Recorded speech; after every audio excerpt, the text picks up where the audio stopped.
lo que voy a hablar es sobre evolución, pero porque como era el día de Darwin, pues hablaré sobre evolución, pero dado que es una invitación de una organización humanista, pues hablaré un poco también de las implicaciones filosóficas de la evolución y al final alguna reflexión personal. Así que espero que os guste y luego para comentar alguna cosa entre todos. Entonces, lo primero que salta a la vista cuando uno piensa en los seres vivos es que claramente están hechos para algo, ¿vale? Tú ves un ojo y dices, el ojo está hecho para ver, igual que una cámara está hecha para ver. Y eso es algo tan obvio que desde siempre ha sido algo que ha estado ahí. Entonces, la pregunta que se hicieron enseguida, esto desde el principio era ¿para qué están hechos los seres vivos? Es una pregunta que normalmente tiene respuesta. Tú puedes pensar, por ejemplo, ¿para qué tiene los ojos la jirafa? ¿O para qué tiene las manchas? ¿O para qué tiene los distintos colores el papagayo? Siempre puedes preguntar para qué y casi siempre en los seres vivos esa pregunta tiene una respuesta. Y eso no explica por qué el cosmos fuese completamente caótico, no tendría sentido preguntar para qué. Entonces, eso es algo que siempre intrigó a los pensadores que se dedicaban a pensar cómo era posible que hubiese aparecido la vida. Y la vida claramente tiene un propósito. La vida se abre camino. La vida tiende a medrar y tiende a seguir hacia adelante. No es como una piedra. Tú dejas una piedra y la piedra se queda. Pero la vida no. La vida intenta continuar. Entonces, ¿cómo es posible que esto haya surgido en un cosmos? Las primeras reflexiones más allá sobre el tema son de Platón y Aristóteles. Lo primero que dijo Platón, que escribió un libro sobre cómo funcionaba el cosmos más o menos, nadie tiene muy claro si lo que escribió lo pensaba de verdad o lo escribía como alegoría, pero porque hablaba de como una especie de Dios, pero no muy poderoso, que hacía el cosmos. Pero el asunto está en que en ese libro lo que queda claro es que el cosmos tiene un propósito. Es decir, que las cosas no ocurren porque si no es al azar todo, como habían dicho los atomistas, que habían dicho, no, somos un montón de átomos al azar y ya está. Platón decía, eso no tiene sentido. Claramente es obvio que cuando tú ves a los seres vivos tienen un propósito. Las cosas tienen un porqué. No son simplemente un montón de bolas al azar. Y Aristóteles, además, dijo, es muy importante fijarse en que lo importante no es de qué están hechas las cosas. Porque siempre, antes de Aristóteles se había discutido mucho sobre si los átomos, si había átomos, si era todo de agua, si era de agua y de fuego, de tierra, pero siempre fijándose en de qué están hechas las cosas. Y Aristóteles dijo, no, lo más importante no es de qué están hechas, sino cómo están organizadas, cuál es la forma que tienen, porque la forma es lo que tiene que ver con la función. Y entonces la pregunta que quedó en el aire era, ¿y esa forma de dónde sale? Y esa idea es exactamente la que hoy hay en biología. En biología, cuando uno estudia biología, la obsesión del biólogo es cuál es la forma de la cosa, porque la forma es la que dice la estructura. Hay, por ejemplo, las proteínas, que son las máquinas que hacen que las células funcionan de una manera determinada porque tienen una forma determinada. Es decir, lo importante es la forma, es decir, lo que Aristóteles planteaba tenía bastante sentido. Ahora, esto es algo que si le preguntáis a un biólogo y empezáis a decirle los seres vivos sirven para algo y todo lo que hay en los seres vivos sirven para algo, enseguida empiezan a sentirse incómodos los biólogos con esta idea de que los seres vivos sirven para algo, porque si tú asumes que sirve para algo es muy fácil dar el siguiente paso y decir que alguien los ha hecho para algo. Entonces, Halley, que es un gran biólogo del siglo XX, decía que la teleología es el hecho de que las cosas sirvan para algo. Básicamente es como la amante del biólogo. No puede vivir sin ella, pero no quiere que lo vean en público. Es decir, eso es algo que siempre está en los biólogos, pero es una conversación incómoda para nosotros. Y lo que os dirán enseguida es, no, la ciencia es materialista, aquí no hay para nada. Hay átomos y los átomos están por ahí sueltos dando vueltas y eso es todo lo que hay. Entonces, el problema es cómo se reconcilia una cosa con la otra, que ya os digo que es un problema que han tenido desde la Grecia clásica. Los átomos atomistas decían las cosas son un conjunto de átomos y los átomos están al azar. Y entonces eso, ¿cómo se reconcilia con para qué sirven las cosas? ¿Cómo se reconcilia el azar con el propósito? ¿Vale? Hay un libro muy importante de filosofía que se escribió en los años 70 que se llama El azar y la necesidad. ¿Cómo se reconcilian estas dos ideas? ¿Cómo se reconcilia el propósito y la materia que no tiene propósito? Hay que decir que no todo en el cosmos tiene propósito. Por ejemplo, uno no se plantea para qué están las nubes. Las nubes están porque están, ¿vale? Esto de poder hacer la pregunta de para qué es una cuestión de los seres vivos solamente. Entonces, la pregunta era, si hay un propósito, si hay un diseño, ese diseño ¿cómo ha surgido? Porque según los atomistas, todo es al azar, el diseño de dónde ha surgido. Por magia. Ha aparecido simplemente y ya está, y no tiene ninguna explicación. Eso no parece una explicación muy convincente. Alguien que aventuró una posible respuesta, pero que en aquella época no se le hizo caso, yo creo que con algo de razón, porque era una idea muy alocada, era este señor Empédocles, que es de antes de Platón y Aristóteles, y él dijo: hombre, lo que puede haber pasado es que los seres vivos no han sido así siempre. Lo que puede haber pasado es que había trozos y los trozos se juntaron al azar. Él pensaba, por ejemplo, que había brazos, había piernas, había cabeza, y por ejemplo se juntaron en un ser vivo y uno tenía a lo mejor 7 cabezas pero no tenía piernas y no podía andar. Otro tenía piernas pero no tenía cabeza. Entonces dijo, y de esos, los que ha dado la casualidad, que han funcionado, pues esos son los que han quedado, y los otros se han perdido. Pero claro, no explica mucho esto de cómo funciona esto de juntando brazos y piernas por ahí a lo loco. Entonces, esta idea del propósito se asumió como el principal argumento de la existencia de Dios. ¿Por qué? Esto es algo que tiene mucho sentido. Si existe algo que parece que tiene un diseño, y claramente es muy difícil decir que no tiene un diseño la vida, debe de ser porque ha habido un diseñador, porque uno siempre que vea un diseño, detrás hay un diseñador. Si tú vas por el campo y ves una piedra, no te planteas quién ha hecho la piedra se ha hecho y ya está, porque le ha dado, yo qué sé, ha pasado un río y la ha ido rodando y se ha hecho un canto rodado. Pero si tú ves, por ejemplo, un reloj en el campo, no piensas, ay, ha salido ahí un reloj porque ha pasado un río. No piensas, alguien ha hecho el reloj. Es decir, siempre que hay un diseño, parece que detrás hay un diseñador. Entonces, ¿cuál es la forma de explicar el diseño de los seres vivos? Pues debe de haber un diseñador detrás, alguien que los ha diseñado. Alguien, muchísimo después, bueno, este argumento del diseño fue el argumento principal prácticamente hasta Darwin. Es decir, desde los griegos clásicos, prácticamente los estoicos son los primeros que lo plantean más en serio, pero vamos, desde los griegos clásicos hasta Darwin, que es siglo XIX, este ha sido el principal argumento de la defensa de la existencia de Dios. Y el primero que lo criticó este argumento, y lo criticó no por motivos científicos, sino por motivos filosóficos, fue Hume, que fue un ilustrado escocés. Y los argumentos con los que criticó esta defensa del diseño, o del diseñador más bien, creo que son muy interesantes. Él dijo, bueno, es verdad que entre los seres vivos hay diseño, pero ese diseño no es moral. Es decir, cuando tú ves lo que hacen los leones están hechos para matar, claramente.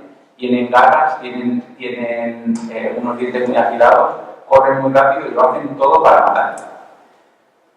Si existe un diseñador, es difícil reconciliar con la idea de que el diseñador tiene muy buenas intenciones, porque claramente el juego que se llevan los leones y sus víctimas es bastante cruel. Eso es una de las cosas que digo. Es decir, el diseñador puede que no tenga muy buenas intenciones o que haga lo que pueda, tenga buenas intenciones, pero su poder sea limitado y entonces no ha podido llegar a más, y hay cosas como los leones, pero porque no se ha podido hacer de otra manera. Otra de las cosas que dijo fue, bueno, vamos a ver, nosotros lo que sabemos es que no podemos explicar de dónde ha surgido el diseño, pero ¿alguien ha visto a Dios diseñando algo? Es decir, ¿alguien tiene una evidencia de que realmente funciona así? Porque lo único que tenemos hasta ahora es desconocimiento, es decir, no sabemos cómo funcionan las cosas. De no saber cómo funcionan las cosas a dar una solución, hay un paso muy grande. Es decir, tú Tú puedes decir, no sé cómo es esto, por lo tanto Dios, o por lo tanto los marcianos. Eso es un argumento muy pobre, porque no es una evidencia positiva en favor de Dios, es una evidencia simplemente por desconocimiento. Esto es lo que es una falacia lógica y se llama argumento por desconocimiento. Es decir, si tú quieres defender la idea de que existe el diseñador, estaría bien tener alguna evidencia positiva de que realmente tienes pruebas de que eso es así.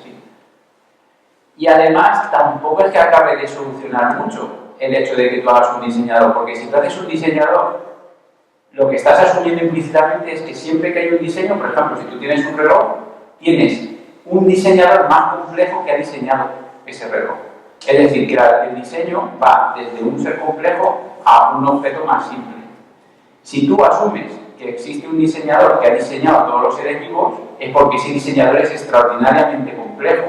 Entonces tienes el problema de quién ha diseñado al diseñador, con lo cual tampoco has arreglado el problema, simplemente lo has tirado una vez, un paso hacia atrás.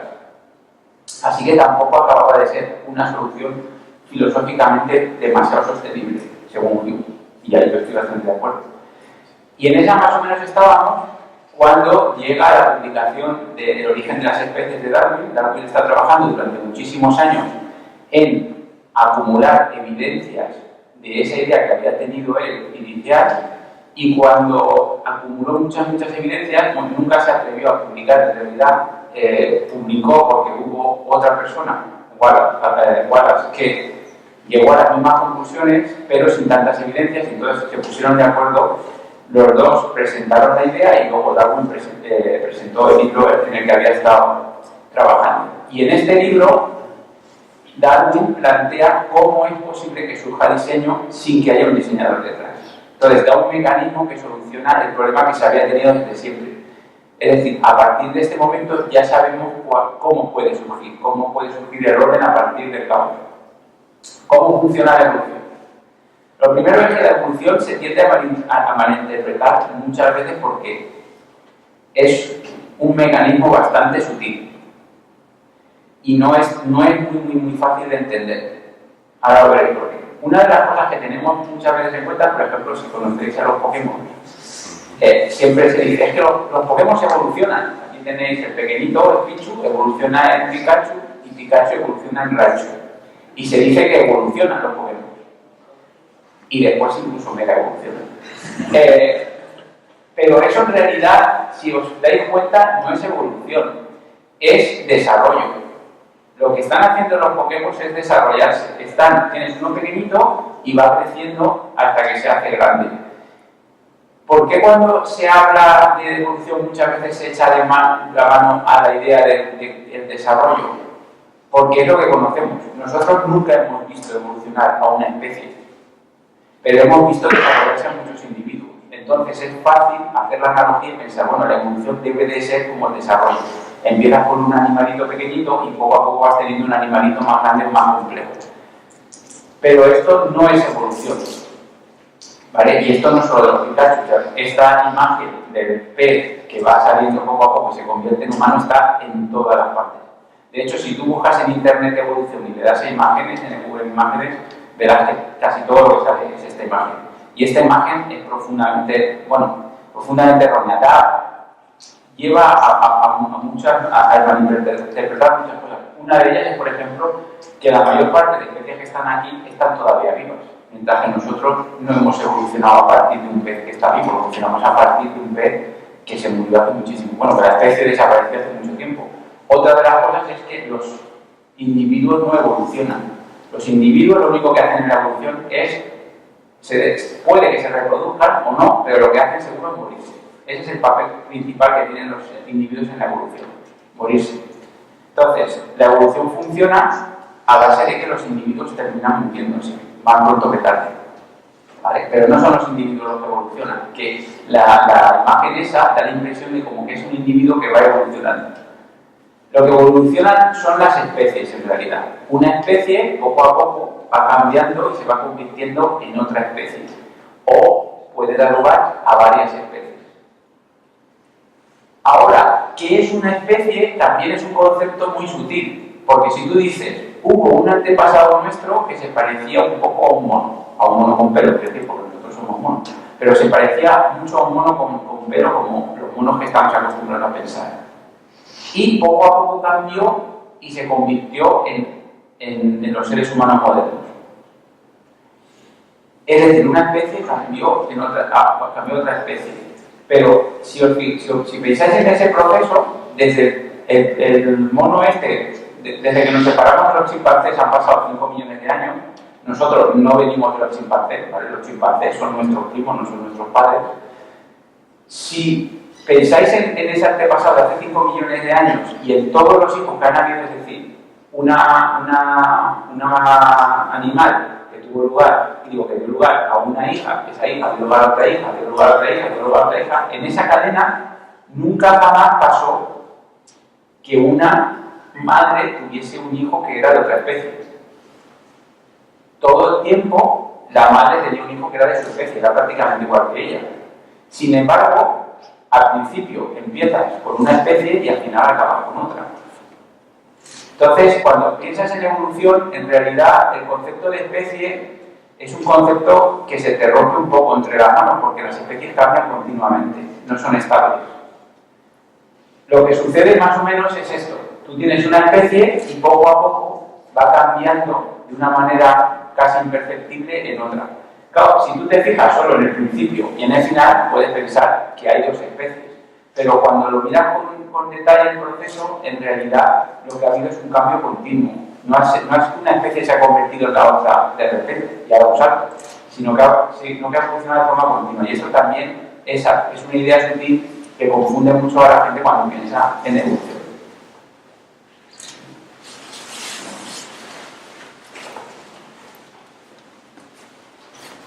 Muchos conceptos son difusos. Por ejemplo, el concepto de día y noche más o menos le pasa a lo mismo que al de las especies. Allí, en aquella parte de la foto es de día, en esta parte de la foto es de noche, pero ¿dónde justo empieza la noche? Pues que cuando justo se pone el último trocito de sol, ya, pero sigue habiendo luz. Entonces, ¿dónde empieza la noche? Esto es algo que sucede continuamente con muchísimos conceptos, ¿vale? No solamente les pasa a las especies, pero en el caso de las especies es importante para entender la evolución. Además, otra de las cosas que complica entender el asunto es que la variación es fundamental para entender la evolución. Y muchas veces cuando pensamos en especies no pensamos en la variación, pensamos en un tipo. Por ejemplo, cuando tú piensas en el lobo, dices, pues el lobo es de esta manera, es como un perro grande que tiene estas características. Claro, eso en realidad es un tipo ideal que no existe, no hay ningún lobo que sea así. Lo que hay son lobos individuales y cada lobo es de una manera distinta. Igual que hay gatos individuales y cada gato es ligeramente distinto a los otros gatos. No hay dos gatos que sean iguales. Pero la variación no es un accidente, la variación es algo esencial en las especies. Una especie en realidad es un conjunto variable de individuos, no es un individuo. No existe el ser humano prototípico y ese es el ser humano que está bien y los demás están equivocados y son un error. Que es muchas veces lo que, por ejemplo, si habláis con gente que tiene perros de raza, os dirá, no, el perro ideal es este y todo lo que se aleje de ese ideal es que es un error. En realidad no es así. Las especies son un conjunto variable y el conjunto es la especie, no hay un ideal. Que esto también lo discutieron Platón y Aristóteles y cada uno pensaba una cosa distinta. Entonces, ¿qué se requiere? Se requiere variación, pero variación de un tipo especial. Variación que se herede. Si tú tienes variación que se hereda, entonces tienes el primer ingrediente para que haya evolución. ¿Qué significa variación heredable? Significa que si tú tienes individuos grandes, tenderán a dar una descendencia más grande que la de individuos pequeños. No significa que todos sean iguales, ¿vale? Porque hay una parte de la variación que se debe al ambiente. Pero si tienes individuos grandes, tenderán a tener descendencia grande y los pequeños tendrán a tener descendencia pequeña. Eso significa que la variación es heredable. Y eso es un requisito fundamental. De hecho, es uno de los dos requisitos fundamentales para que haya evolución. ¿Cómo se genera esa variación? Se genera por mutación. Si tú tienes un individuo, su descendencia no tiene por qué ser exactamente igual que él. No solamente por el ambiente, sino también porque pueden ser mutantes. Por ejemplo, si tienes una altura de cuello, pues puede que en su descendencia algunos tengan el cuello un pelín más alto y otros que tengan el cuello un pelín más bajo. Eso en los seres humanos es difícil de ver porque como nos reproducimos sexualmente y se mezclan los caracteres del padre y de la madre, ahí se mezcla la variación del padre con la de la madre y entonces los hijos salen de otra manera. Pero si tú vieses una especie que se reproducía sexualmente, verías este. Son todos los hijos muy parecidos, pero algunos un poquito más en una característica, un poquito menos. Una cosa muy importante es que la mutación es ciega. La mutación ocurre al azar. La mutación, por ejemplo, si tú tienes jirafas y a las jirafas les vendría bien tener un cuello más alto, los mutantes de cuello no van a tender a ser más altos. Van a haber algunos que tendrán el cuello más alto y otros que tendrán el cuello más bajo. ¿Vale? No ocurre que solamente hay mutantes más altos. Hay mutantes de cuello más alto y mutantes de cuello más bajo. De hecho, ahora lo veremos, la mayor parte de los mutantes ni siquiera funcionan. ¿Vale? Pero la mutación no prevé qué es lo que se necesita. Simplemente hace variación al azar y ya está. ¿Cómo funciona molecularmente el mecanismo? Pues básicamente funciona porque toda la genética está codificada en una cadena de letras que se tiene que copiar para pasar de padres a hijos. Y en ese proceso de copia, que solo hacen unas proteínas especializadas en copiar esa cadena de ADN, en ese proceso a veces, aunque las proteínas estas saben copiar muy bien, pero a veces se equivocan y ponen la letra que no toca. Para que os hagáis una idea, en el genoma humano, el número de letras que codifican cómo es un ser humano son 3.000 millones. Pues se ha visto con la secuenciación que tenemos hoy en día disponible que el número de cambios de una madre a la hija son unos 200 de 3.000 millones. Es decir, equivocarse en 200 letras de 3.000 millones no está mal, no es que te equivoques muchísimo. Hay otros seres vivos que se equivocan más, pero con esa tasa de mutación es suficiente como para que se genere variación suficiente como para que la evolución al final funcione. Ahora, una pregunta que se hace mucha gente es, vamos a ver, si me estás diciendo que la mutación es al azar y que igual hace una cosa que hace otra, ¿cómo es posible que funcione el proceso? Esto es como coger a un relojero ciego y decirle, móntame el reloj, va a ser muy difícil, sobre todo si además ni siquiera sabe hacer relojes, simplemente hace las cosas al tuntún.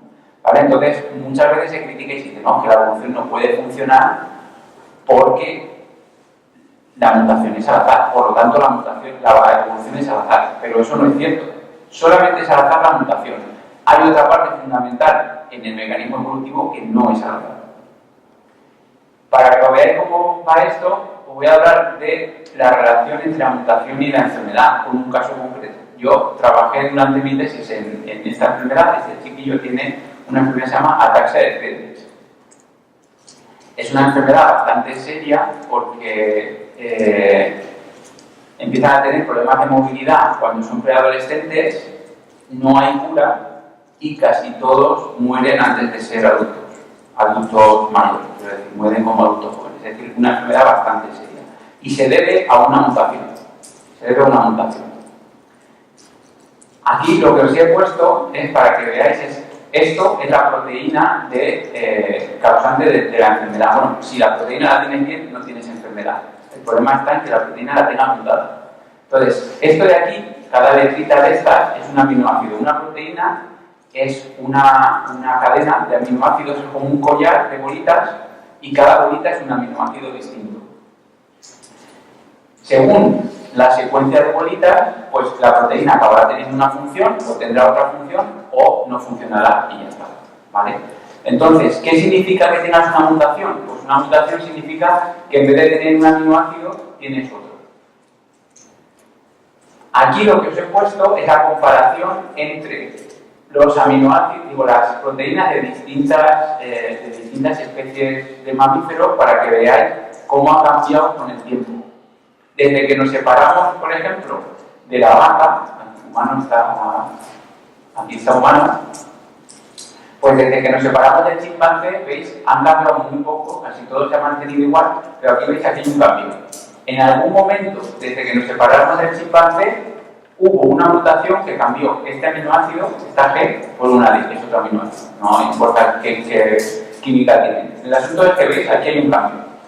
Y ese cambio parece que no estorbó mucho a la función de la proteína porque sigue funcionando. Básicamente esta proteína hace lo mismo desde estaba en bacterias, desde que nos separamos de las bacterias, que eso debe ser unos 2.000 millones de años, o 2.500 millones, no sé exactamente, pero más o menos desde ese tiempo esta proteína ya hacía lo que hace hoy en día en los enfermos, bueno, y en los sanos, que es unir hierro para controlar el hierro, porque el hierro suelto en la célula es muy peligroso porque oxida la célula y la estropea.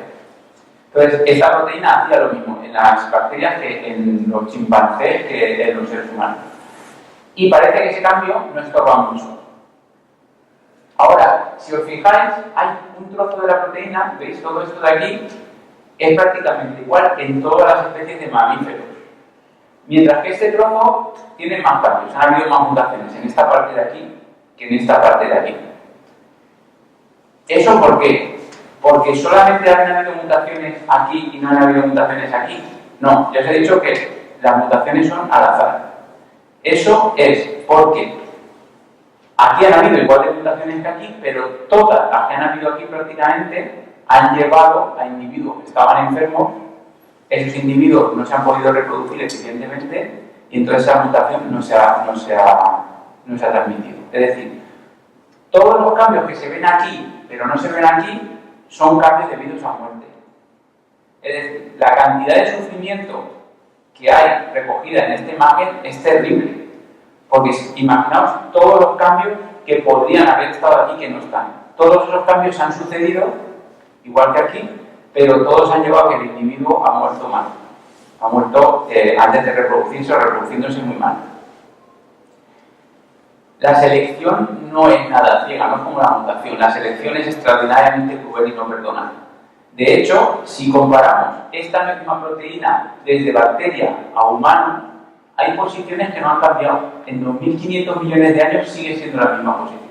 Es decir, cualquier individuo que ha tenido un cambio por azar en esa posición, lo ha pasado mal. Todos y cada uno. La cantidad de muerte durante esos 2.500 millones de años, imaginaos cuánta ha sido. Es decir, es un mecanismo que acaba funcionando, acaba dando lugar a proteínas que funcionan. Ahora, el coste es bastante elevado. Entonces, ¿cómo funciona al final la evolución? Pues tiene dos partes. Tiene que la variación es heredable y se genera por azar, y que la selección no tiene compasión. ¿Vale? Es inmisericordia. No, aquí no hay ninguna excusa, no te puedes escapar. Si no funciona, no funciona. Y además, no solamente es que no funcione de una manera catastrófica, como en el caso de las enfermedades graves, es que con que tengas un problema sutil ya estás mal. Porque hay otro mecanismo en juego y es Malthus dijo: no hay pan para todos, aquí no hay suficiente comida para todo el mundo. Y esto es algo que inspiró fuertemente a Darwin cuando estaba pensando en la teoría de la evolución. ¿Qué significa esto? Porque vosotros pensáis, hombre, no, a ver, hay hambre en el mundo, pero no hay tanta hambre. No hay tanta hambre siempre que controlemos el número de individuos que hay. Porque si no controlas el número de individuos, las cosas se van de madre. Porque, ahora pongo un ejemplo. Nosotros tenemos la idea de que la naturaleza es un sitio así idílico, ¿vale? Bueno, no todo el mundo, pero mucha gente tiene esta idea de que la naturaleza es buena y que está en equilibrio y que hay una armonía, ¿vale? Eso es una patraña absoluta.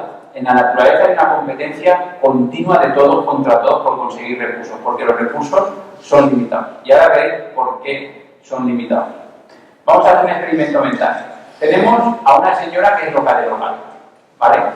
Y entonces vamos a coger a esta señora loca de los gatos, en todas partes, loco de los gatos, yo tengo un amigo que tiene muchísimos gatos, ¿vale? Entonces vamos a coger a esa loca de los gatos y le vamos a decir, mira, como creemos que los gatos son algo positivo, te vamos a dar comida la que necesites, ¿vale? No vas a tener ninguna restricción de comida. Y dos gatos, un gato y una gata. Vamos a empezar por ahí. Y ahora vamos a asumir lo siguiente, vamos a asumir que nacen 4 gatitos en cada camada, que ya sabéis que no es mucho porque muchas veces son más de 4, suelen ser incluso habitualmente 6, pero vamos a ser conservadores y vamos a asumir solo 4.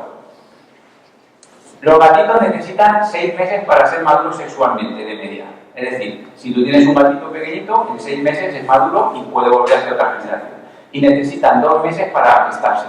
Con lo cual, al final, entre generación y generación necesitas 8 meses. Entonces, vamos a asumir que los 2 gatos iniciales, en 8 meses, pueden hacer 4 gatitos nuevos. Y esos 4 gatitos podrán hacer más gatitos. Y esos más gatitos podrán hacer más gatitos. Entonces, ¿cuánto suponéis que puede costar tener 1 millón de gatos? ¿Cuántos años puede costar tener 1 millón de gatos? Realmente poco. 1 millón de gatos necesitan 12 años. 12 años para el primer millón de gatos, ¿vale? Esto suponiendo que tienen comida y que los gatos viven de maravilla, ¿vale? 12 años, 1 millón de gatos. ¿Cuánto para que todo el volumen del planeta Tierra sea gato? ¿Vale? No estoy hablando de que toda la superficie esté cubierta por gatos. Estoy hablando de incluso el núcleo de hierro consumido y todos son gatos, ¿vale? Y todo está felpado y todos son gatos. ¿Cuántos años harían falta? 50 años. En 50 años todo es gato. Todo el planeta se ha vuelto gato. ¿Vale? Eso evidentemente no está sucediendo, incluso aunque hay locos de los gatos. ¿Vale? No está sucediendo. ¿Por qué no está sucediendo? Porque la selección natural mata de una manera indiscriminada. Es decir, la mayor parte de los individuos que nacen no se van a reproducir. Porque si se reprodujesen todos, se acabaría el mundo. ¿Vale? Se llenaría todo. Entonces, aquí lo que pone esto es un diario satírico como el Mundo Today, pero americano, y dice: la selección natural mata a 38 cuatrillones de organismos en el día más sangriento de la historia, ¿vale? Y esto es más o menos lo que sucede. Todos los días mueren miles y miles de millones de organismos. La mayor parte de los organismos que nacen morirán sin descendencia. Por eso no se agota el planeta. ¿Qué significa eso? Que hay una competencia continua por los recursos. Porque como no todos se van a reproducir, de hecho solo una minoría se va a reproducir, necesitan competir por los recursos para poder pasar a la siguiente generación. Y si no compiten, no pasa nada. Se borran y desaparecen para la selección natural. La selección los elimina y solamente quedarán los que pasen. Nosotros estamos aquí porque somos los afortunados de que todos nuestros antepasados se reprodujeron, pero en cada una de esas generaciones eran la minoría, ¿vale? Entonces, una de las conclusiones yo creo que podemos sacar es que si hay un Dios que utiliza este mecanismo para crear diseño, pues es un Dios que a lo mejor es un pelín cruel, o ya os digo, o que es que no da para más, es decir, el hombre lo intenta pero no llega, eso también podría ser. Y es un mecanismo muy ineficiente, porque esto de hacer organismos al azar para luego quedarte con el bueno, claro, no es la manera más eficiente. Si vosotros le preguntáis, le decís a un arquitecto, diseñame una casa, y el arquitecto empieza a hacer cosas al azar, y pone las puertas al azar, y las ventanas al azar, y luego dice, bueno, alguna que funcionará, pues evidentemente no es la forma más eficiente. ¿Por qué funciona la evolución? Pues porque aunque no es muy eficiente, tiene tiempo de sobra. Aquí tenéis cuántos millones de años han pasado, ¿veis? 2,5 millones, estos son millones agregados, son 2.500 millones de años desde esta época en donde empezaron los seres vivos que estamos seguros ya, hasta hoy. En 2.500 millones de años, aunque el mecanismo no sea extraordinariamente eficiente, te da tiempo para hacer muchas cosas. Y es lo que ha pasado, ha hecho muchas cosas. Ahora, las cosas que ha hecho no son perfectas, que son, si uno pensase que hay un diseñador que lo puede todo, que lo piensa todo, habría cosas que claramente no habría hecho. Por ejemplo, grandes chapuzas de la evolución. Una chapuza importante es nuestro ojo, que se pone muchas veces de ejemplo de, hombre, tiene que haber un diseñador porque el ojo está tan bien hecho que no puede ser que no haya un diseñador. Bueno, pues justamente nuestro ojo es un ejemplo de chapuza evolutiva total. Aquí tenéis el ojo del pulpo, que está bien diseñado, y el nuestro que está mal. ¿Qué significa que está mal? Vamos a ver. En el ojo, en la retina, hay células que captan la luz. Y esas células están conectadas con un axón, con un cable al cerebro. Es decir, tú tienes una célula que capta la luz y un cable. Lo normal sería hacer lo que han hecho en el pulpo. En el pulpo tienes todas estas células que captan la luz y el cableado está hacia atrás. Y se reúnen en el nervio óptico y van hacia atrás. En los mamíferos esto no es así. En el ojo de los mamíferos están las células y el cable hacia adelante. Es decir, es como si tú pones a grabar la cámara y justo el cable de alimentación lo pones para adelante, justo delante de la lente. Así es como está en nuestro ojo. ¿Qué es lo que sucede con esos cables? Que tienen que atravesar la capa de células fotosensibles, la capa de células que atraviesan la luz. ¿Cómo lo hacen? Se reúnen todas en un punto que es donde está el nervio óptico, y en ese punto, que es un trozo de la retina, ahí no hay células fotosensibles, ahí no podemos ver. Entonces tenemos un punto ciego. Entonces, si tú cierras el ojo, en realidad hay una parte en el campo visual que no ves. ¿Por qué te parece que lo ves todo, aunque cierres un ojo? Porque el cerebro te engaña. Es decir, hay una chapuza, pero para tapar la chapuza han hecho otra chapuza, que es, hay un trozo que no ves, que es bastante grande, pero no pasa nada porque lo relleno con lo que hay alrededor más o menos y no se da cuenta nadie. Y esa chapuza, bueno, como funciona, pues es suficiente. A la evolución, mientras que funcione, no hace falta que las cosas sean perfectas. Si funciona ya está bien, ¿vale? Pero evidentemente, si tú contratases a un diseñador y te hace esto, le puedes pagar, pero si te hace esto, no. Otra chapuza que se pone como ejemplo es el del nervio que tienen, bueno, en las jirafas es este nervio que va desde aquí, desde el cerebro, viene hasta aquí, da la vuelta por el corazón y vuelve a subir. Es decir, un nervio que tiene algo que hacer en la cabeza, pero tiene que pasar por el corazón. Imaginaos lo mismo en los dinosaurios. Es decir, son metros y metros y metros cuando el camino podría haberlo hecho de aquí a aquí y ya está, que es a donde tienen que llegar. ¿Por qué funciona así? Porque funciona históricamente en los peces de los que venimos, estaba así, daba esa vuelta alrededor de una vena, esa vena luego se reutilizó para hacer toda la fontanería que hay en el corazón. En los mamíferos normales no era un problema muy grande, cuando los cuellos de las jirafas empezaron a crecer, pues se tuvieron que apañar con eso, que lo había. Porque la evolución depende muchísimo de la historia, ¿vale? No puede hacer lo que quiera. Depende del material de partida que tiene. Puede ir haciendo pequeñas variaciones y pequeños ajustes, pero grandes ajustes no puede hacer. Y ya os digo que es suficiente porque no hace falta que sea perfecto. Hay un chiste en el que van dos exploradores por la sabana y ven un león. Y entonces uno se pone a correr y el otro le dice: si no hace falta que corras, si el león corre más que nosotros. Y el que había hecho a correr le dice: no, si yo no estoy corriendo para correr más que el león, estoy corriendo para correr más que tú. ¿Vale? Así es como funciona la evolución. Mientras que yo corra más que el otro, a mí me da igual, ya está, ya el león se come al otro y ya me olvido, ya no es mi problema, ¿vale? Es decir, es suficiente con que funcione mejor que los otros organismos, no hace falta que sea perfecto. Y ya os digo que está constreñida por la historia. ¿Por qué no puede haber Pegasos? Porque no pueden haber mamíferos que tengan 6 extremidades. ¿Alguien ha visto algún mamífero con 6 extremidades? Es imposible. ¿Por qué? Porque eso es una limitación del diseño que se adoptó cuando éramos todavía peces. Se adoptó un diseño con 4 extremidades y a partir de ahí se han hecho variaciones, pero las variaciones no pueden ser tan grandes como poner una extremidad más. No se puede. Entonces, cuando se ha necesitado poner alas a los... Bueno, se ha necesitado. Cuando se optó, cuando la línea que llevó a los murciélagos optó por tener alas, no sacó un par de extremidades nuevas y se quedó con las manos y los pies y las alas. ¿No? Transformaron los brazos en alas. Es decir, si hay un dios que utiliza la evolución, pues es un poco chapucero, es un poco como Pepe Botera y el Tirio. Si acaba funcionando, pues ya está, no me preocupo más, ¿vale? Entonces esto de la perfección divina es bastante discutible en biología. Claro que Darwin no estaba planteando que se llevase a la perfección, eso no es algo que predice la evolución. La evolución solo predice que los seres vivos se adaptan, no que lleguen a la perfección.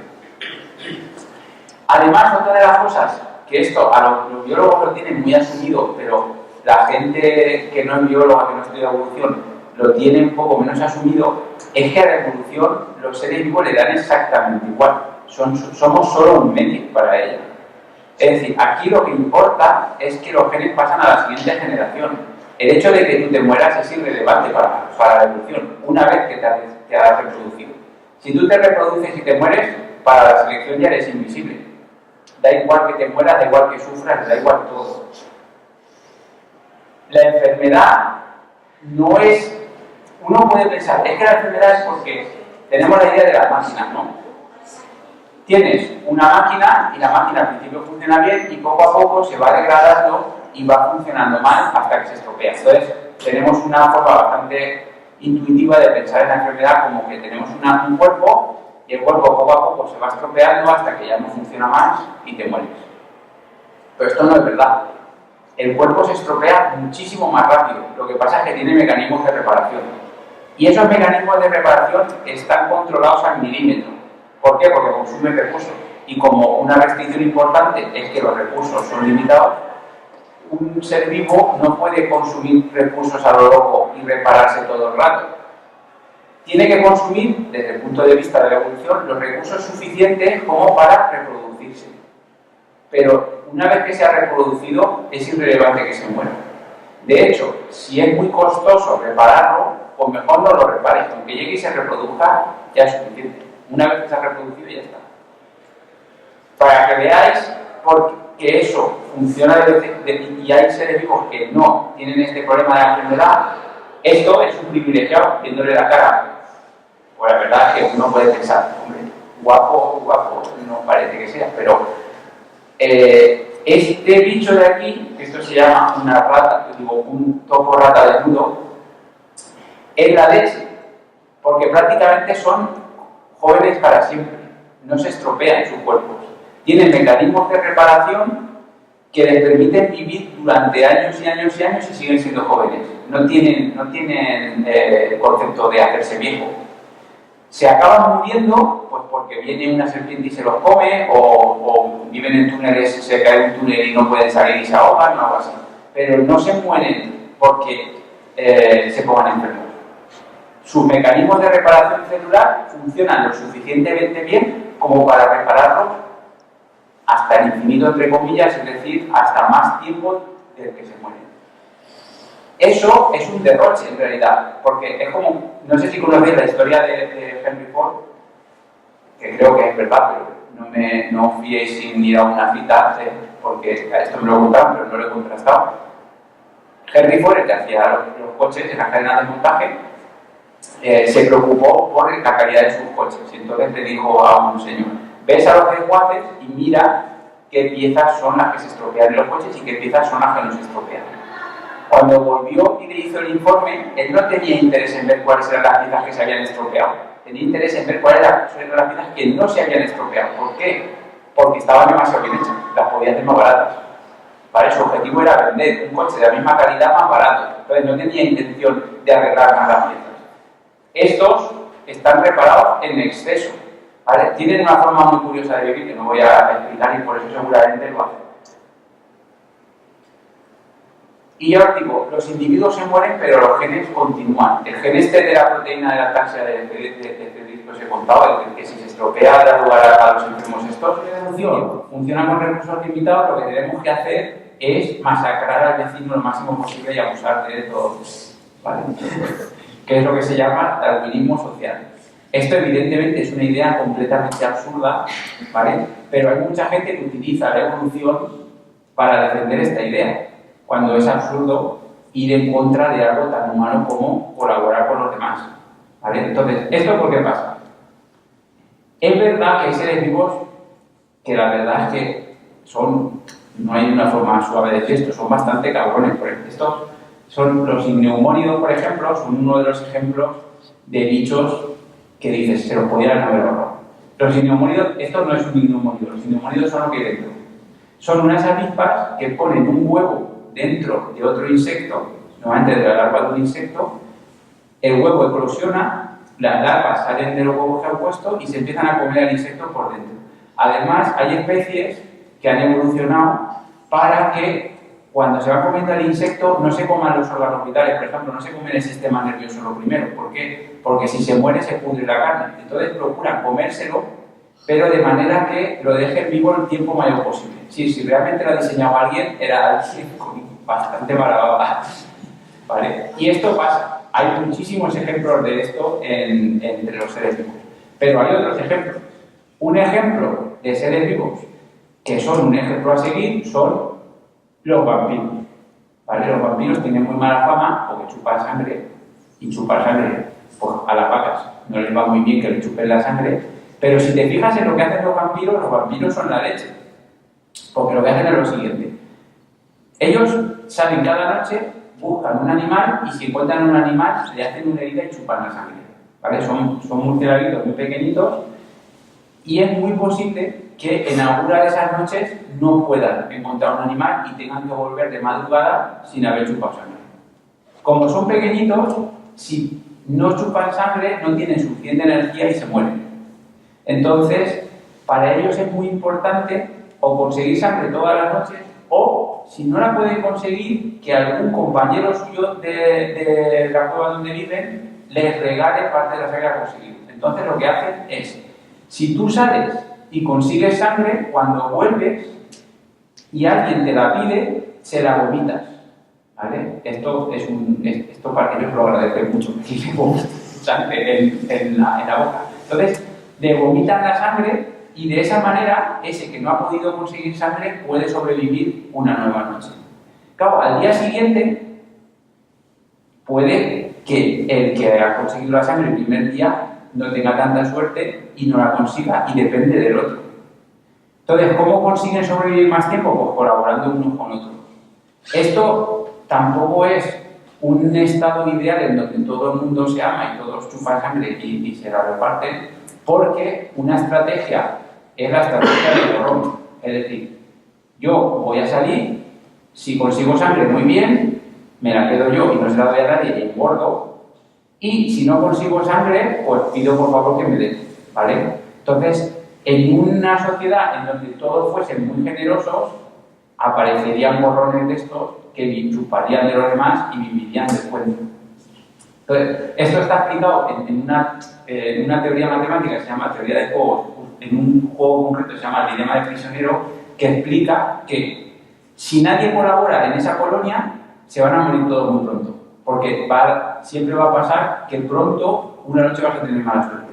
Si todos colaboran, van a haber borrones. Entonces, hay un equilibrio. Hay un equilibrio entre el número de borrones y el número de murciélagos que tienden a colaborar.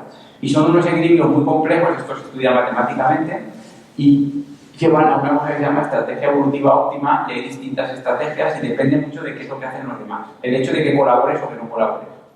Un ejemplo muy sencillo de eso es si este juego se hace repetidamente y te ofrecen colaborar o no, y son 1 contra 1, no es una colonia, sino solo 1 contra 1, y juegas repetidamente, tú puedes pensar, ¿cuál sería la mejor estrategia? ¿Colaboro siempre?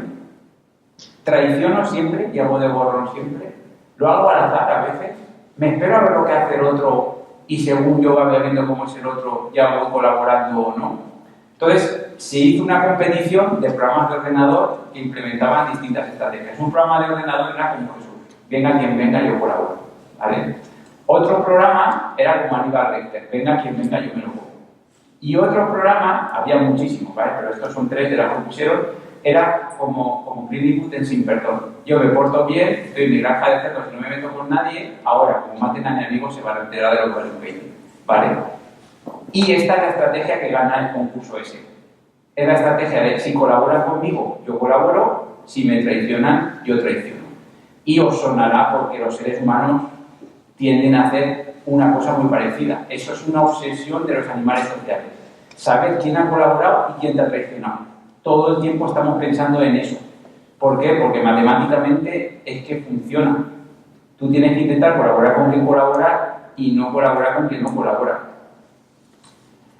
Un ejemplo, para que no veáis solo a los seres humanos, en donde esto se da, por ejemplo, estos son suricatos en el zoo de Valencia, y veis que este está de pie. Lo que este está haciendo es, mientras estos están entretenidos en hacer sus cosas, pues están buscando comida o haciendo madrigueras o lo que sea, este está vigilando por si viene algún depredador. Y si viene algún depredador, avisa al resto. Eso, para este animal que está aquí vigilando, tiene un coste. ¿Por qué? Porque no está haciendo madriguera o no está buscando comida, ¿vale? Está simplemente vigilando. Es decir, está sacrificándose por el resto. ¿Qué es lo que hacen? Pues igual, son animales sociales y a veces vigila uno y a veces vigila otro. Y para ellos es un coste, porque, por ejemplo, además, si avisa a los demás, como ha avisado, es más fácil que el depredador lo vea y se lo coma él. Entonces, esto tiene un coste y se van repartiendo. Y hay muchísimos casos de cooperación en el mundo animal. Es decir, la selección natural no predice que tengamos que ser todos malísimos con los demás. Predice que hay unos equilibrios complejos entre colaborar y no colaborar y que en distintos casos pueden funcionar mejor unas estrategias u otras. Eso es lo que predice, que es algo mucho más útil. Otra de las cosas que es consecuencia de la selección natural es que todos los seres vivos del planeta estamos relacionados, somos todos familia, ¿vale? Y esto yo creo, esto ya es una reflexión personal que tiene varias consecuencias. Una es que no somos ángeles, somos seres humanos.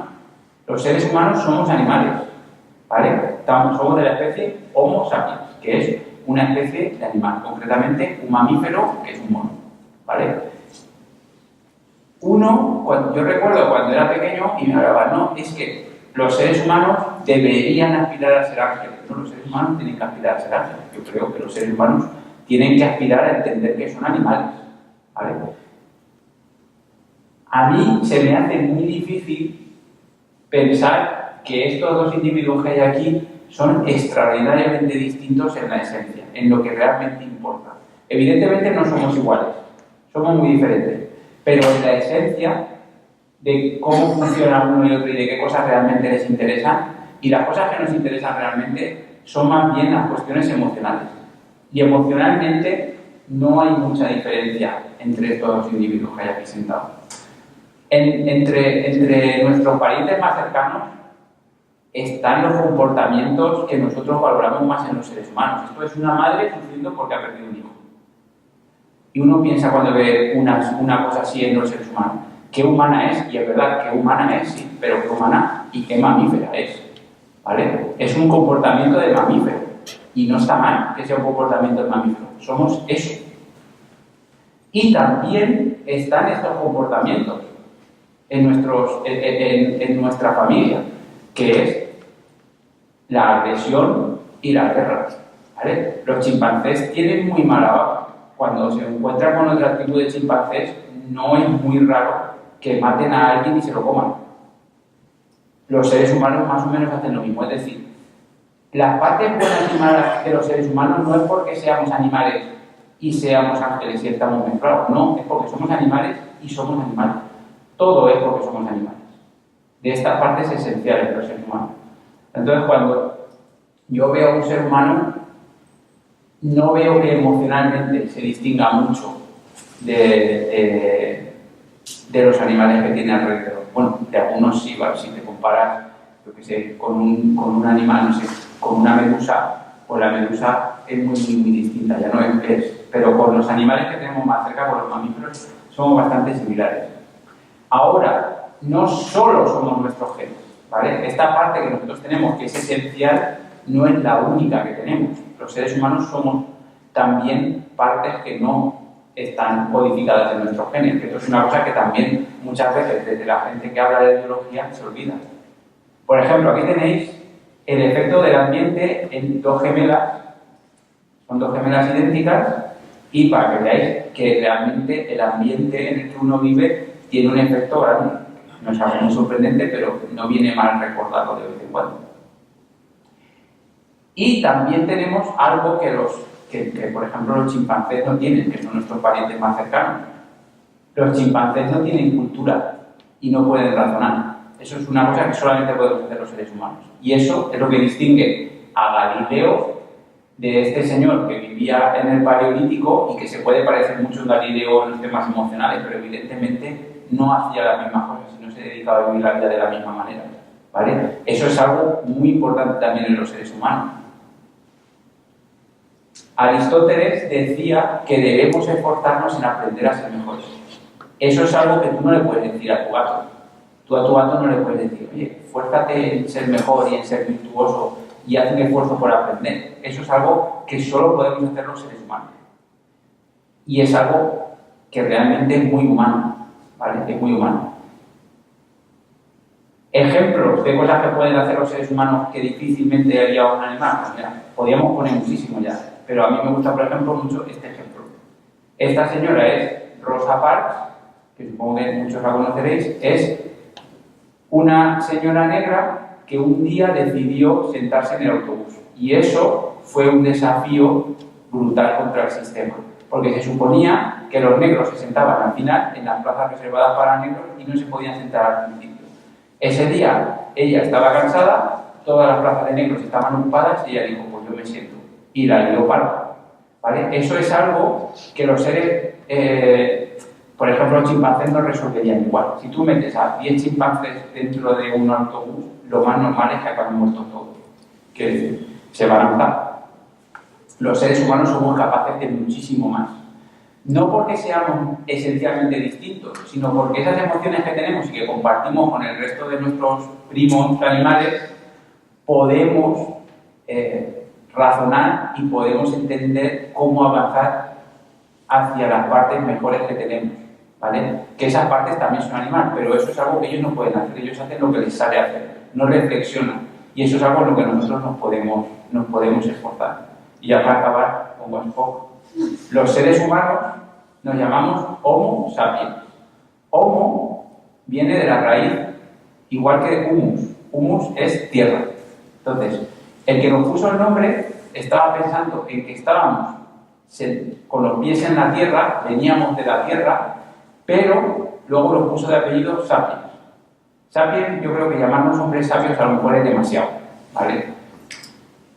Pero lo que sí que está claro es que nos comunicamos de una manera muy efectiva y eso hace que tengamos cultura, mientras que las culturas en los animales son muy limitadas y nosotros tenemos una cultura muy, muy compleja, y que si hacemos lo que decía Aristóteles de esforzarnos en mejorar, y eso no sale gratis, si como individuo y como sociedad nos esforzamos en mejorar, entonces podemos llegar a razonar de vez en cuando.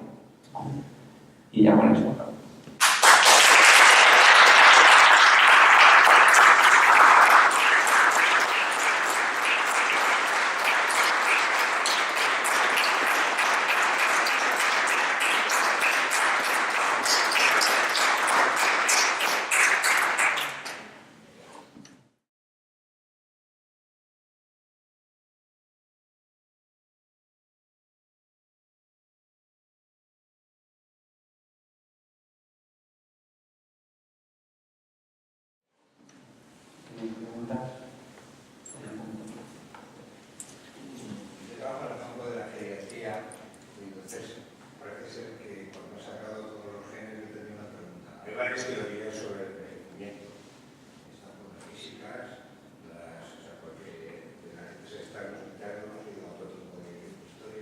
Pero hay una, parece ser que bastante reciente, años, una teoría de que por algún mecanismo hay un tipo de genes que se inactiva. Creo que son, no sé si se llama WRN, tiene que ver algo con el síndrome de Werner. Yo me gustaría que nos dijeras qué piensas sobre este tema, porque teóricamente lo que es blanco dentro de 15 años es negro. Y entonces enfocar, o sea, por lo que estamos planteando, o sea, el sentido de la vida son los genes. El sentido de la vida es el que nosotros le queramos dar. Ya digo que no solamente somos nuestros genes, somos también nuestros genes, pero no solo somos nuestros genes.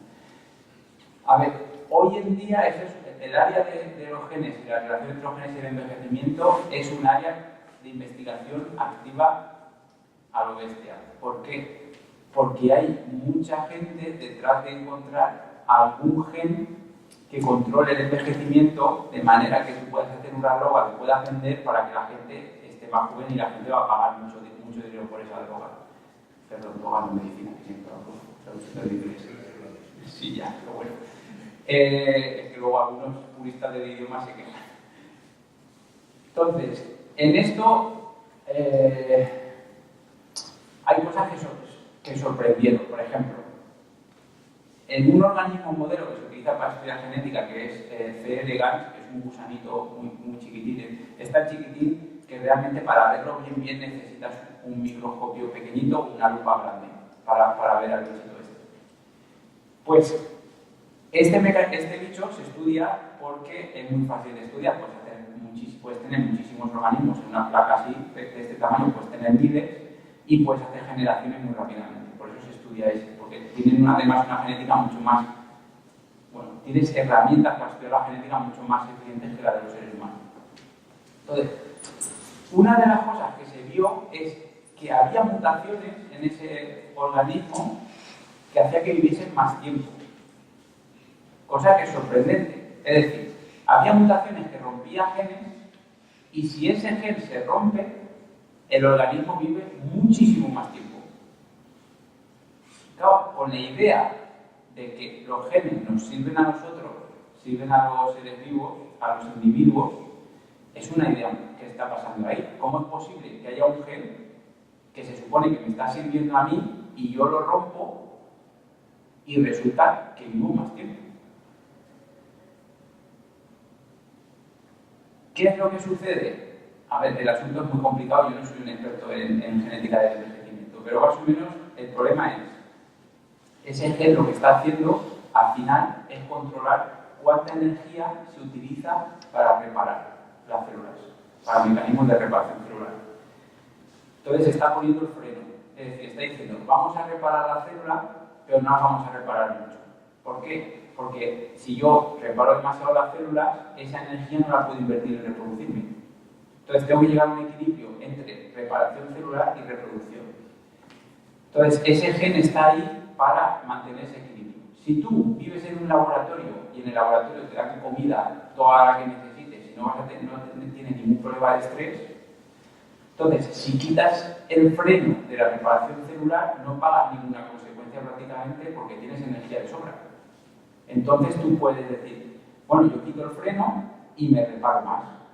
Que eso es algo que los seres humanos hoy en día, por ejemplo, podríamos hacer porque tenemos comida de sobra, por lo menos la mayor parte de los seres humanos. Entonces podrías decir, voy a quitar esos frenos que hay. Claro, esos frenos evidentemente no se han puesto para cuidar del individuo. ¿Vale? Esos genes, ¿por qué evolucionan? ¿Por qué los selecciona la selección natural? Porque consiguen que se reproduzcan más. Si tú te reproduces a costa de degradarte un poco y no repararte lo suficiente, no pasa nada porque te reproduces. Mientras que te reproduzcas, para la selección natural todo va bien. ¿Vale? Ahora, la genética es muchísimo más complicada. En los seres humanos ese gen es equivalente, pero se ha visto, por ejemplo, en chimpancés, que no es tan sencillo, y en ratones sobre todo, que los mamíferos no aumentan, porque esto es lo que casi era doblaba el tiempo de vida al quitarle ese gen. No pensemos que van a descubrir una droga y vamos a vivir 200 años, seguramente no, pero lo que sí que está intentando buscar la gente es estudiar eso con el objetivo de, por lo menos, vivir sin enfermedad durante más tiempo. ¿Vale? Ese es el objetivo que se tiene.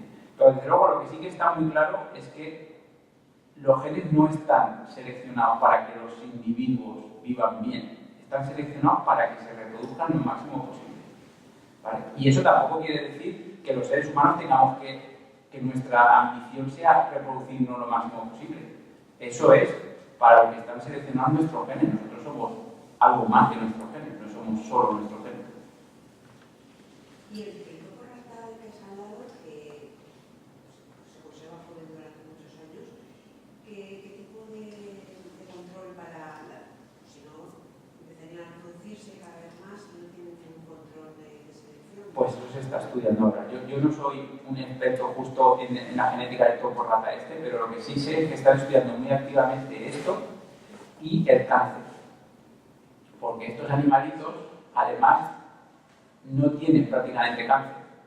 Y eso es algo también muy curioso porque normalmente si tú haces biología un poco a lo bestia, biología celular a lo bestia, las células lo que hacen es, cuando una se estropea, pues se muere, de hecho se suicidan, ¿vale? Pero una que está al lado se duplica y suple la falta de la que se acaba de suicidar, ¿vale? Normalmente las células cuando detectan que están muy mal, ellas mismas se suicidan. Y otras vienen y las reponen. Entonces tú podrías decir, bueno, lo que voy a hacer es activar que las células se dividan y al dividirse se repararán más los tejidos y viviremos más tiempo mejor. Claro, pero el problema está en que cuando las células se dividen sin control, lo que sucede es que tienes un cáncer. De hecho, un cáncer es una célula que ha empezado a dividirse sin control y acaba creando una masa que estorba al resto del organismo y acaba matándolo, porque es una división sin control. Entonces, es un problema bastante complicado cómo pensar en un mecanismo en el que tú haces que las células se dividan más para preparar los tejidos, pero que no tengas cáncer durante años y años y años. Entonces, el bicho este, la rata topo, es muy interesante por eso, pero todavía no se sabe exactamente qué trucos utiliza. No se sabe. A lo mejor hay que ponerse sin pelo. Esa es la alternativa.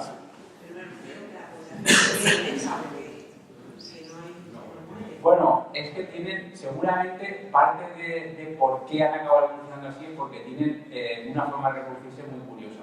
Se reproducen como los insectos sociales, como las abejas, por ejemplo, las abejas o las avispas, las que viven en colmenas, ya sabéis que solo se reproduce la reina.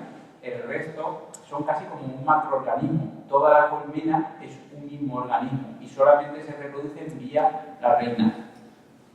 Pues estos son igual. Son de los muy pocos, no sé si hay otras especies de mamíferos que hagan esto, que se reproduce uno y el resto no se reproduce. Entonces es toda la colonia la que va junta. Es posible que esa forma tan curiosa de reproducirse tenga que ver en la selección, pero por ahora no se sabe. Lo único que se sabe es que son muy extraños en muchísimas cosas.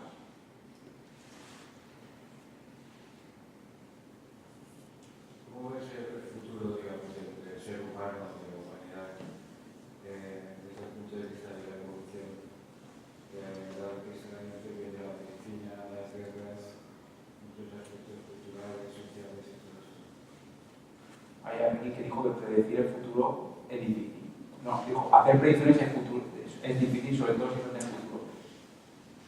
No tengo ni la más remota idea, ¿vale?, de cómo evolucionar. Lo que sí que se sabe, que es otra de las cosas que la gente tiene la idea en la cabeza de que los seres humanos llegamos ya hasta el máximo, ¿vale? Hemos llegado, somos casi ángeles y ya está. Ahí nos hemos quedado y ya no evolucionamos más.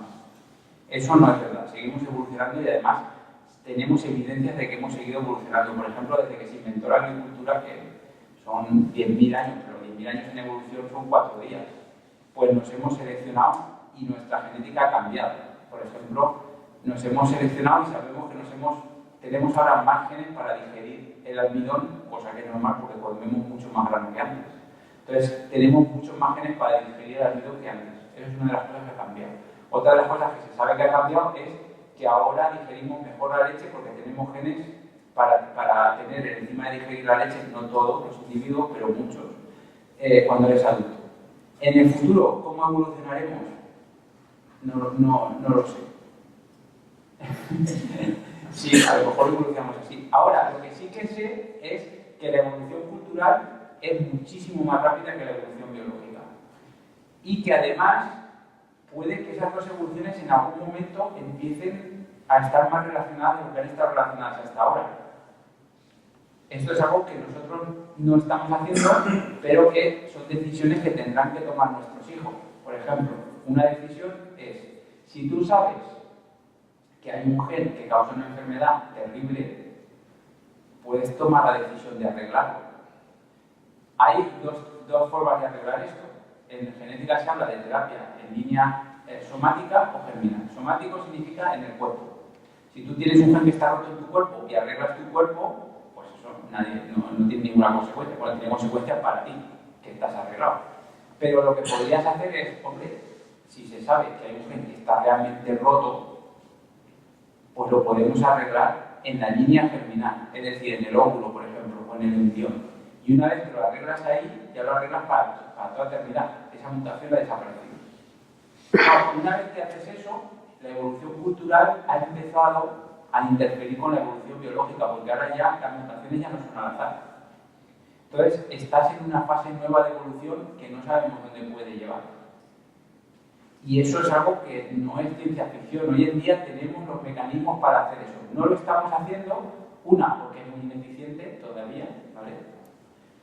Y dos, aunque eso lo vamos a ir arreglando a velocidad muy grande, y dos, por motivos éticos, porque eso evidentemente debería de discutirse socialmente en qué casos eso se puede permitir o incluso en qué casos es moralmente no, casi que obligado a hacerlo y en qué casos no, porque por ejemplo tú puedes decir, pues voy a seleccionar para que todos seamos blancos.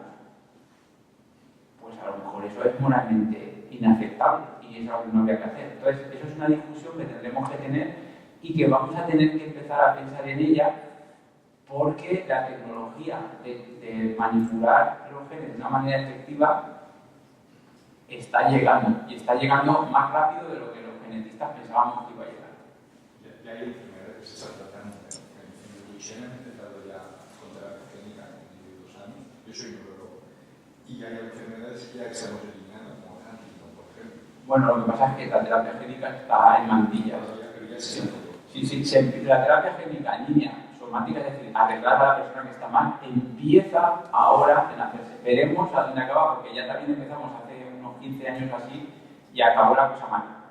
¿Vale? Porque la terapia génica es complicada porque si el tejido afectado es muy extenso, tienes que arreglar todas las células del tejido o muchas células del tejido. Entonces, eso significa que tienes que cambiar muchísimas células, eso significa que tienes que mandar alguna forma de alterar las células.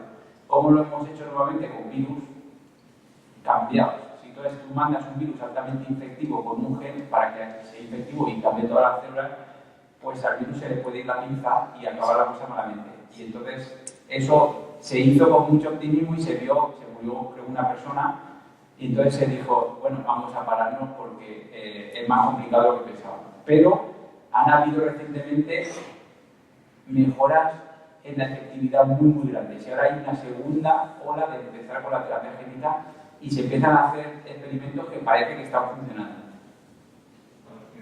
Donde yo trabajo somos haciendo un ensayo clínico ya con terapia génica en alguna dislopia y la selección de embriones para eliminar enfermedades monogénicas. Eso ya se hace. Eso ya se hace. Es decir, si tú te haces fecundación in vitro y lo que quieres es no tener la mutación, que eso es algo éticamente completamente aceptable y no creo que haya mucha gente que lo pueda discutir, lo que haces es, antes de implantar el embrión, secuencias los 3.000 millones de letras, o si sabes exactamente cuál es la mutación que quieres quitar, puedes seleccionar esa, pero hoy en día se hace incluso selección por alteraciones cromosómicas. Y entonces el embrión que implantas ya sabes que no tiene ninguna alteración cromosómica, cosa que es bastante común, y entonces disminuye muchísimo las posibilidades de aborto. Y eso es algo que se hace de forma ya rutinaria. Así que en ese camino estamos empezando. Ahora tendremos que ver el sentido filosófico del propósito de la vida y todo aquello, ¿no? Porque... El propósito de la vida, si tú miras en los genes, el propósito de la vida es que tú te mueras. ¿Eh? Si no te clonan, Sí, si no te clonan. Sí. Para los genes nosotros somos una fotocopiadora y además desechable. Que será la vida y reproducirse, al fin y al cabo. Claro, lo que pasa es que nosotros no solamente somos nuestros genes. A mí mis genes pueden decirme lo que les dé la gana, pero yo he decidido que no me reproduzco y que hago otras cosas. Es algo que tú puedes hacer, es decir, tú eres un animal, pero no tienes por qué hacer lo que se supone que tus genes te han dicho que tienes que hacer. Hay una cosa que es la causa última y otra es la causa próxima. Por ejemplo, la causa última de que tú estés aquí, evidentemente, es que has evolucionado. Bueno, han evolucionado tus antepasados, ¿vale? Pero la causa próxima de por qué tú haces las cosas no es esa. Tú haces las cosas porque te da la gana. Ahora sí que te dejan con una tarea, y es, una vez que has visto que a tu genes tú te la traes al pairo, eres tú quien tiene que buscar cuál es el sentido de tu vida. No existe una respuesta que diga el sentido de la vida para todo el mundo es este. Se ha visto que eso no existe. Entonces, eres tú la que te tienes que buscar la vida y decidir lo que quieres hacer. Bueno, no está mal. Pero la idea que tenía yo, cuando os comentaba de las mutaciones en los aminoácidos, ¿no? En lo de la placa y todo esto, has dicho que había una parte, es que no lo he entendido bien, que había habido mutaciones, pero que no se habían reflejado porque eran todas negativas. Y luego había otra parte que sí que había producido más mutaciones, pero eso es porque esas mutaciones son menos agresivas de una parte o porque es proporcional. Eso es lo que no tengo que decir. ya es pregunta de examen. Esta pregunta se la puse yo a mis alumnos y no pudieron contestarla. El asunto está en que la función depende de la estructura, como he dicho, o sobre todo depende de la estructura de la proteína. Es decir, esto es una línea, cada proteína es una línea como si fuese un collarcito de aminoácidos uno tras de otro, pero cuando se sintetiza esto y tú haces todos esos aminoácidos que juntas, ella se pliega en una forma concreta. Y la función depende de la forma, sobre todo. También en algunos casos depende del núcleo, del aminoácido exacto que hay en una posición, pero sobre todo depende de la forma. Entonces, hay posiciones que son críticas para la función y que si tú cambias eso, se estropea la proteína, se estropea la forma y ya no funciona. Mientras que otras, pues da un poco igual. Hombre, es mejor que, por ejemplo, es que no me he metido en química, pero hay aminoácidos que son polares, hay aminoácidos que son apolares, hay aminoácidos que son ácidos, otros que son básicos, y si cambias uno que más o menos se parece, pues es suficiente. Y concretamente, en esta proteína concreta, esto es solo de esta proteína, lo que sucede es que este trozo de aquí es lo que se llama un péptido señal. Esto es el sistema de transporte de la célula. Las células necesitan marcar dónde tiene que ir cada proteína. Esta proteína va dentro de una parte de la célula que se llama mitocondria, que es la que hace la energía. Y ahí es donde se necesita que controle el hierro. En el resto de la célula no hace falta. Entonces, esta parte simplemente lo único que hace es decirle a la célula, esto va allí, llévalo. Y cuando lo llevan allí, lo cortan y no forma parte ni siquiera de la proteína madura, de la que hace la función. Entonces, eso es muchísimo más tolerante en este caso a eso. Ahora, la gracia está en que a eso, a la evolución le da igual, no tiene que saber todo eso. Porque ella lo que va a hacer es hacer cambios al azar por todas partes, a lo loco, al azar, y algunas funcionan y otras no funcionan. Las que no funcionan, pues se muere el individuo con mala suerte para ellos. Funciona mejor, hace que la siguiente generación vaya echar. Exacto. De todas maneras, también solamente se ha podido constatar que la epigenética también se hereda, es decir, la influencia que tiene el entorno también se hereda, cosa que hasta ahora, en fin, no estaba muy claro que fuese así. Es decir, que la mutación al azar está clara, ese mecanismo, pero luego también parece ser que, en fin, que la influencia que tiene el entorno también tiene esa capacidad, de cierta manera, de heredarse, ¿no? A ver, lo de la epigenética tenéis que tener cuidado porque muchas veces cuando se comunica ciencia se hincha mucho la cosa y muchas veces también los investigadores que trabajan en un campo concreto hinchan las cosas muchísimo. Entonces, eso es verdad. Hay parte de la regulación de los genes que se hereda, en algunos casos muy concretos. Y eso es la epigenética. Básicamente, es que no he explicado mucho de cómo funciona el mecanismo, pero el asunto está en que tenemos muchísimos genes, pero todas las células tienen los mismos genes. Claro, hay células que necesitan expresar unos genes y otras que necesitan otros. Por ejemplo, las células del ojo necesitan los genes que reciben luz y que se activan cuando reciben luz. Pero eso en el hígado pues, no sirve para nada. Entonces, en el ojo se expresan unos genes y en el hígado se expresan otros. Y también, según el ambiente en el que estás, pues necesitas más unos genes de otros. Por ejemplo, si bebes muchísimo alcohol, los genes del alcohol deshidrogenasa en el hígado se ponen a toda leche porque necesitan procesar el veneno ese que te está entrando lo más rápido posible. Y algunas veces eso se puede transmitir de padres a hijos. Por ejemplo, se ha visto que si una madre pasa mucha hambre, los óvulos que tiene dentro ya se programan para que la siguiente generación esté preparada para pasar hambre. ¿Vale? Eso es una marca que se llama marca epigenética, pero yo os digo que es un mecanismo muy limitado y que además se borra de una generación a otra. Y esa marca está hecha por unas proteínas que están seleccionadas por selección natural. Es decir, en realidad son un mecanismo de control génico más, que hay muchísimos mecanismos de control génico, porque eso en las células está controlado cuando se expresa un gen de una manera muy rigurosa, hay muchísimos mecanismos. Este es uno más que tiene la característica de que puede, en algunos casos, pasar de una generación a otra. Las marcas epigenéticas se utilizan para muchísimas cosas que no son pasar de una generación a otra. De hecho, la mayor parte de las funciones que tienen simplemente son dentro de una línea celular, no pasan a la siguiente generación. Ahora, en algunos casos pasan, pero las proteínas que hacen eso, que controlan eso, a su vez están controladas por selección natural, han evolucionado por selección natural. Es decir, eso no es un mecanismo que viola la selección natural, es un mecanismo más que la selección natural ha encontrado. Pues no se transmite así. No, sí. Quiero decir que cuando se comunica lo que te Sí, se hincha muchísimo. Cuando se comunica, pues, en fin, no... Sí, se habla del lamarquismo, que Lamarck tenía razón. Es que la gente, primero, es un mecanismo difícil de entender, porque claro, para que lo entendieseis bien os tendría que explicar cómo funciona la regulación génica y para qué sirve. Por ejemplo, para que os hagáis una idea, una de las cosas para las que se utiliza la regulación génica es, digo, las marcas epigenéticas estas es, si habéis visto gatos de 3 colores, sabéis que los gatos de 3 colores son hembras.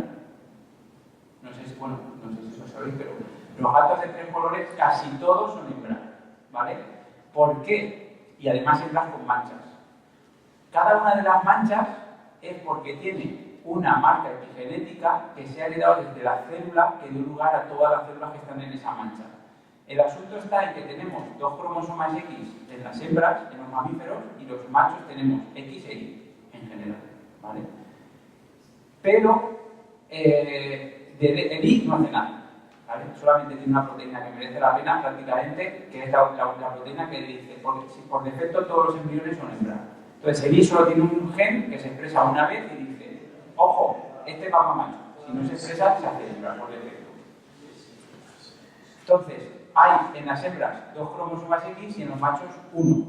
Y eso es un problema porque tienen las hembras 2 copias de cada gen de ese cromosoma y los machos solo 1. Entonces, para arreglarlo, como la evolución es un poco chapucera, lo que ha hecho es, en cada célula vamos a coger un cromosoma X y lo vamos a inactivar del todo.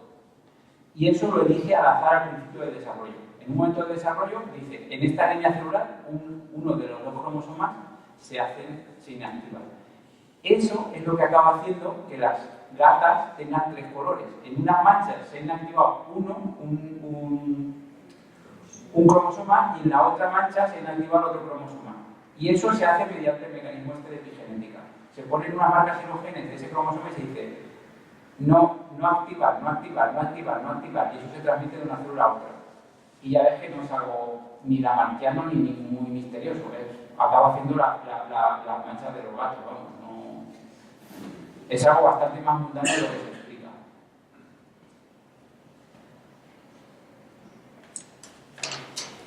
Volviendo a la evolución, ya se sabe que es la evolución seguida, que no hace falta ya pensar en el eslabón perdido del mono y el hombre, porque ha habido una línea continua. No, al revés, ha habido, y no solo una línea continua, ha habido un montón de líneas continuas, la mayor parte de las cuales se han quedado por el camino, y nosotros somos una línea más que por el momento no se ha quedado por el camino. Pero sí, son líneas continuas. De hecho, el problema que tienen cuando en la evolución humana ahora es que, por ejemplo, han descubierto un cráneo de Homo sapiens hace poco en Marruecos. Y la discusión es, ¿son Homo sapiens o no? Entonces está la gente, hombre, sí que son Homo sapiens porque son casi igual que nosotros.